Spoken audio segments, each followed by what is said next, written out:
캄보디아의 어느 오지 마을에 원정 의료 활동을 하고 돌아가는 수연과 일행들. 가자. 시간 없어. 이야. 그러나 구순열로 아직 도움을 받지 못한 아이가 눈에 밟혀 수연은 마을에 남기로 합니다. 먼저 와. 연락할게. 아 선배. 아 선배. 다행히도 아이의 치료를 잘 마친 그에게 감사 인사를 건네는 노인. 갑자기 노인은 수연에게 의미심장한 질문을 하나 던지는데요. Tao lóc cú miền bon trong Phật na từ đời nương men tê. 그년 정주 머누 머네약. 옛 생각에 잠긴 수연에게 그는 소중해 보이는 알약을 선물합니다. Nhích một pi cầm nớt khư đét mà lo. 때는 1985년. 한국 최초 여성 돌고래 조련사 연하의 돌고래 쇼와 그걸 보며 졸고 있는 젊은 수연. 내가 다음부터 처음부터 끝까지 볼게. 다음에 언제? 다음에 언제? 나 죽은 다음에? 야, 말을 그렇게 해. 이 둘은 1분 1초도 떨어져 있는 게 아쉽기만 한 연인입니다. 우리 얼마나 떨어져 있었지? 1분. 그렇게 오래됐어. 그럼에도 헤어질 시간은 찾아왔죠. 수연이 너도 수컷 돌고래 거야. 다른 사람들의 도움이 필요하다는 거지. 이런저런 핑계를 애둘러 말하다 본론을 말합니다. 나 너 아이 갖고 싶어. 너 애 낳고 싶다고. 그게 무슨 소리야. 애를 여기서 낳자고. 하지만 수연은 대답을 회피한 채 부산으로 돌아갑니다. 그런데 부산에 도착한 수연 앞에 정체불명의 남자가 나타나는데요. 괜찮으세요? 그는 바로 2015년 현재의 수현. 1985년의 젊은 수연을 보곤 깜짝 놀랍니다. 누구니 너? 한수연이요. 내가 한수연인데. 시간이 흘러 피를 토하며 도망간 수연은 다시 현재에서 깨어나게 되죠. 어느 날 수연은 건강에 이상을 느끼고 정밀 검사를 받아보는데 얼마나 남은 것 같아? 태안 말기인 것 같은데 한 6개월? 역시 그렇겠지. 누군데? 그것이 자신의 검진 결과임을 숨기고 알약의 성분 분석을 동료에게 맡긴 채 오랜 친구 태호를 만납니다. 이게 미쳤나? 의사라 하는 게 아무나 너도 받아 처음 거고. 어찌나 생생하든지. 태호에게는 그 진기한 경험을 말해보지만 꿈이라 단정짓고 옛 추억 산매경으로 빠져드는데요. 네 혹시나 가 또 만나면은 장가 좀 가라. 장가. 그리고 그에겐 잊지 못할 그 이름 볼 수 있을까? 연아. 연하가 떠오릅니다. 수연은 혹시나 하는 마음에 남은 알약을 또 하나 먹어봅니다.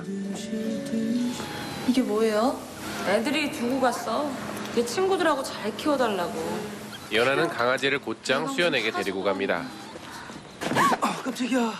이거 뭐야 이거? 한밤중에 부산까지 내려와 그 강아지를 전달하고는 다시 서울로 올라가는데요. 우리 잘 지내봐. 나 간다. 나 강아지 키워본 적 없어. 연아야. 너 이름 이제부터 감자야. 알았지? 어? 너 이름 감자야. 그렇게 강아지에게 주어진 이름은 감자. 그리고 그의 집에 나타난 그때 그 남자. 어떤 기분일까?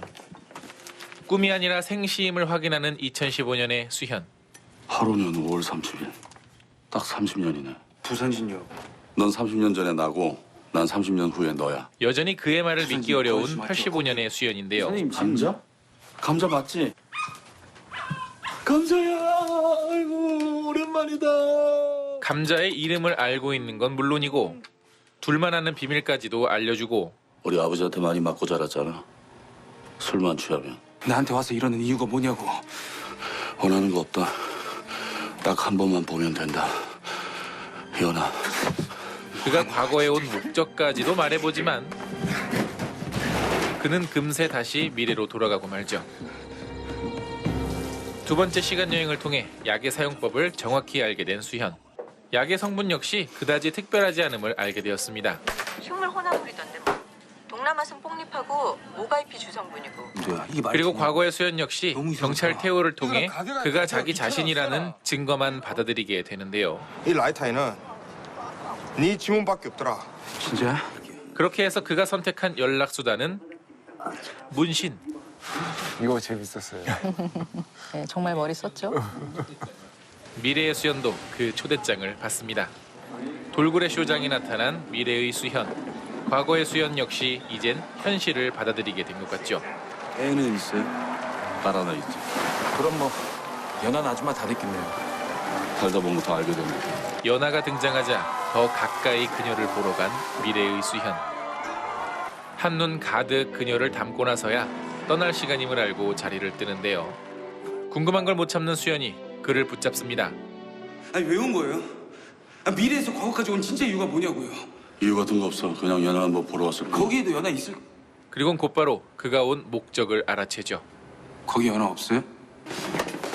대답해줘요. 다 알게 된다니까. 아니 뭘 알게 된다는 거예요? 아니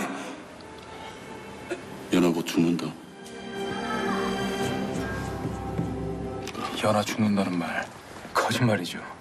그랬으면 좋겠지만 사실이다.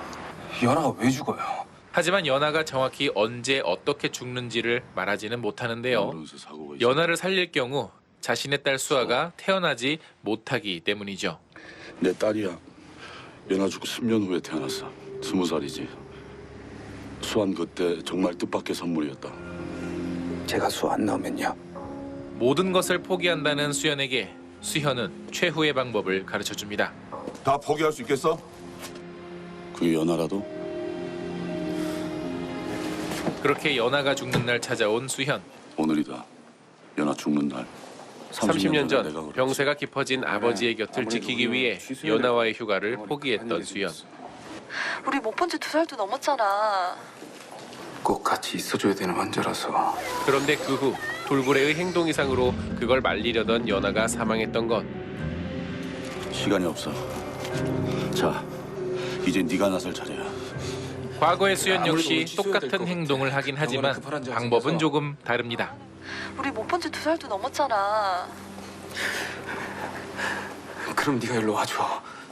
연하를 자신이 있는 곳으로 불러 부끄럽게 생각하는 아버지에 대해 고백하는 수연. 미안해. 내가 아무것도 모르고. 그리고 알았으면 진작에 헤어지자고 말합니다. 나 14살 때 엄마가 집 나갔어. 그랬더니 저 인간 주먹이 나한테 날라오더라. 난 네가 꿈꾸는 그런 가족 못 만들어. 내가 있을게. 그러니까 못 알아들어. 나 가족이고 나발이고 핑계고 그냥 네가 싫다. 헤어져 주라. 그 선택은 미래를 바꾸는데 성공했죠. 괜찮아? 괜찮냐고? 괜찮냐고? 괜찮냐고! 연을 잃은 건 나야. 연하 없이 30년을 살아온 건 나야. 나가. 연하를 잃은 상실감을 감당할 수 없었던 과거의 수연. 그는 친구 태호에게 분풀이까지 해버립니다. 너도 연하도 필요 없어, 이 새끼야. 꺼지라고, 이 새끼야! 그리하여 미래의 수연은 더 이상 약이 필요 없음을 느끼고 봉인해버립니다. 그런데 태호와의 관계가 뭔가 달라졌는데요. 강태호! 오늘 너랑 꼭 한잔 해야 될 것 같아서. 네 30년 만에 나타나가 뭐 하는 짓이고? 뭐? 집으로 돌아와 보니 하루도 안 돼 또 태호와의 관계가 달라져 있습니다. 그러니까. 뭔 말을 해?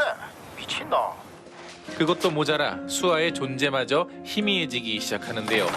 과거에 무언가 예상치 못한 변수가 있었음을 깨달은 수현. 그 변수란 과거의 수연이 다시 연하를 되찾으러 간 것이죠. 하지만 어처구니 없이 사고를 당한 연하. 미래의 수연은 사고로 죽었던 연하의 의료 기록을 확인하곤 과거로 돌아갑니다. 약속을 못 지켰어요. 당장 수술하자. 연하 잘못되면 후회할 거야. 아니, 나 용서 못 할 거예요. 그러니까 하자는 거야. 나처럼 후회하지 말라고. 서둘러 수술 준비를 하는 미래의 수연과 과거의 수현. 연아야 5분만 참아라. 연하를 살리고 싶다는 간절한 마음만은 하나였던 두 명의 수연은 결국 고맙습니다. 연하를 살리는데 성공합니다. 그렇게 과거의 수연에게 마지막을 맡기고 미래로 돌아온 수연은 수아도 제자리에 있고 연하도 살아있음을 확인합니다. 괜찮아질 거야. 연하도 태호도 다 잃었는데 뭐가 괜찮아져요? 꼭 해피엔딩이어야 하니? 중요한 건 이야기 그 자체인데 제가 개인적으로는 제일 좋아하는 나머지도 열심히 씬이에요. 살아야지. 아니, 미래에 제가 와서 저렇게 두드려주면 왠지 좋을 것 같은 생각이 들죠. 뭉클해. 연하는요? 무사하다. 과거의 수연에게 미래의 해피엔딩을 알려준 수연은 진짜 마지막 부탁을 남기고 사라지는데요. 9년 뒤 외과학회 정기 세미나에서 한 여자를 만나게 될 거야. 그 여자와 시간을 함께 보내는 게 내 마지막 부탁이다. 우리 수아 엄마 될 사람이거든. 반갑습니다. 한수연입니다. 그렇게 멀리서 그의 오셨네요. 부탁대로 수연은 또 다른 누군가를 만나 딸 수아를 만나게 됩니다. 우리 인생에 뜻밖의 선물이 생겼어요.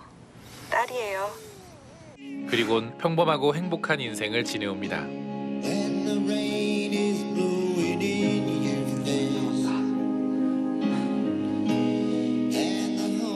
그렇게 때는 다시 2015년.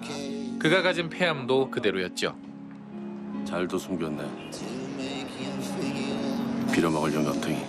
변유한이 나이가 들어서 김효석이 된 거죠. 늦게 찾아온 태호에게 남겨진 수연의 일기.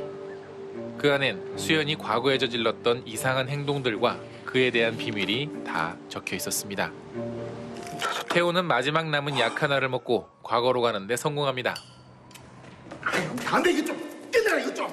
어떻게 수연을 만난 태호의 부탁. 꼭 다시 보지. 사랑. 꼭 보지. 그것으로 수연의 미래는 바뀌었을까요? 다시 2015년 사랑을 고백하던 때의 그때 모습으로 연아 앞에 다시 나타난 수현.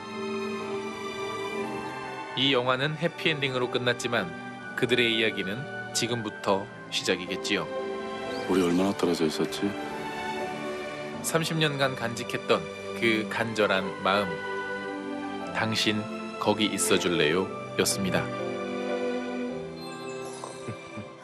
이 영화는 원작이 워낙 유명한 작품이라 개봉 전부터 화제가 됐었던 기억이 있어요. 기욤 미소 가장 로맨틱한 작가 중에 한 명인 것 같아요. 가장 영화적인 세팅과 그 이야기가 좋았어요. 과거로 가는데 과거에 그가 되는 게 아니라 과거와 만날 수 있어 두 사람이야. 이게 포인트였던 것 같아요. 한수연이요. 내가 한수연인데. 프랑스 소설이 원작이라고 믿기지 않을 만큼 각색이 굉장히 잘 된 것 같아요. 맞아요. 보고 싶다고 퍼붓 나타나면은 그 꿈이가 그 생기지. 그만큼 우리나라 정서와 잘 맞는다는 생각이 들었거든요. 그렇죠. 영화가 2015년 그리고 1985년의 한국의 정서를 정말 꼼꼼하게 그렸고요. 이게 프랑스 작가가 쓴 미국 배경이거든요. 그러다 보니까 저는 이걸 한국화하고 또 85년과 15년, 그 30년을 어떻게 표현할 것인가, 이 시대적 세팅, 미술 쪽도 신경도 많이 썼고요. 원작과 달라진 점은 이제 원작에서 남자 주인공이 환자의 곁을 지키기 위해서 여자친구와의 약속을 어기잖아요. 그런데 수연은 이제 죽어가는 아버지의 병상을 지키느라 연하와의 약속을 어기는. 캐릭터적으로는 실제로 연하라는 그 캐릭터가 원작에서는 수의사예요. 근데 이제 의사 수의사다 보니까 조금 직업적 계층을 나눠보는 게 난 좋을 것 같다. 그리고 85년도에 오히려 선도적으로 최초의 동물조련사 느끼면 오히려 활동적이고 그녀의 건강성을 표현하는 데 적절하지 않을까라고 생각해서 그것도 바꾸게 되었죠. 기욤 미소가 사실 제가 그때 불스에서 같이 보면서 제일 걸렸던 거는 자살을 사고사로 바꾼 거였어요. 원작에서는 이별 통보를 받고 절망한 여주인공이 이제 목숨을 그렇게 되는데 영화에서는 이제 교통사고로.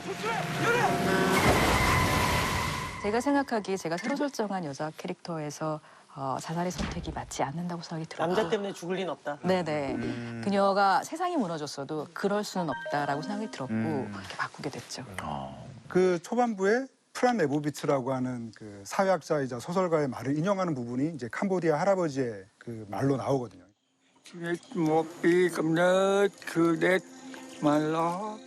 원작이 없는 말을 넣으면서 현재에 충실해야 된다라고 하는 그런 의미를 핵심으로 잡아주셨던 것 같고요. 또 기능적으로 보자면은 해외 소설을 한국화하다 보니까 이 한국 관객들만이 이렇게 즐길 수 있는 드라마 응답하라 같은 그런 복고적인 재미가 잘 살아나는 것 같아요. 무슨 소리인지 모르겠다. 그냥 하던 거 해. 이제 미래의 한수연, 김윤석 배우가 이 담배를 사려고 5만 원권을 꺼냈을 때 그 이호철 배우가 이거 뭡니까 이거?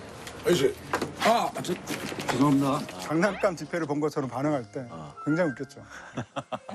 마치 백투더퓨처처럼 자기가 과거로 가보는 거예요. 타임머신을 타고 그 약을 먹고. 근데 여기서 재밌는 게 뭐냐면 그래서 능동적인 의지를 가지고 과거로 돌아온 사람이 아니라 그로 인해서 이야기를 들은 과거의 그 사람이 능동적으로 현실을 변화시키는 얘기인 거죠. 이제부터 주도권은 제가 집니다. 과거는 되돌릴 수 없다. 당신한텐 과거지만 나한텐 미래예요. 내 미래는 내가 정하는 거고. 그게 가장 독특한 점인 것 같아요. 보통은 돌아간 사람이 해야 되거든. 근데 이 영화는 돌아간 사람과 만난 과거의 사람이 스스로 결심해서 인생을 바꿔나가는 얘기니까. 그래서 아까 다 같이 웃으셨던 그 방문 요망부터 시작되는 거예요. 자, 너를 이 시간으로 끌어들일래? 라고 적극적으로 데려오는 거거든요. 자식 머리 좀 썼네. 노력 가지고 운명을 바꿀 수 있는지에 관한 긍정적인 해석이 너무 마음에 들었고요. 필요하면 내 목숨 뛰어. 연하는요? 무사하다. 우리가 연하를 살렸어. 괜찮아질 거야. 연하도 태호도 다 잃었는데 뭐가 괜찮아져요? 꼭 해피엔딩이어야 하니? 중요한 건 이야기 그 자체인데 남은 인생 열심히 살아야지. 제가 이 영화에서 제일 좋아하는 씬이기도 하고 아주 담백하게 찍었으면 좋겠다고 생각을 했어요. 그래서 이 이야기가 제가 각색을 한 건데 그 뼈종양으로 죽은 소녀가 있어요. 근데 그 소녀가 자기가 항상 매일 보던 전신 거울의 뒷면에 유언처럼 남긴 글이 있거든요. 우리 모두 해피엔딩을 원하죠. 제가 죽는 건 사실 해피엔딩은 아니에요. 그렇지만 제가 살았던 이 사실 자체가 어쩌면 의미 있었던 거 아닌가요? 네. 그래서 저는 한수연이 또 힘든 30년을 새롭게 살아야 할 이 자기에게 할 수 있는 최대한의 위로의 말이 아니었을까. 너무나 감상적이지 않고 너무 또 궤도적이지도 않은 그 정도.